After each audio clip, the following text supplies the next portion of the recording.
Jæja, í verkefni 12 þá áttum við að stýra þessari hurð hérna og komin í svolítið raunverulegri verkefni.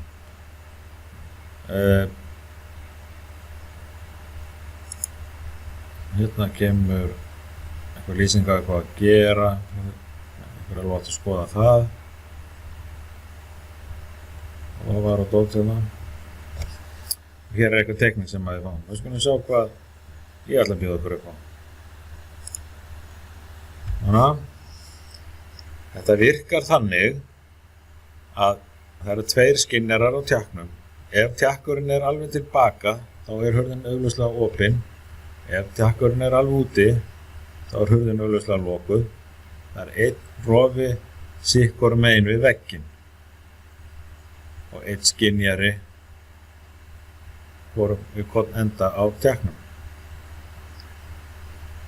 Þá virkar þetta þannig að ef það er ýtt á hnapp, skiptir ekki máli hvor hnappurinn er, ef hurðin er opin, þá lokast hún, ef hurðin er lokuð, þá opnast hún.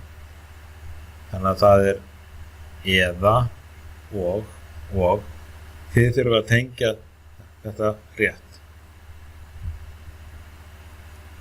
Merkja þetta rétt og gera efnislista.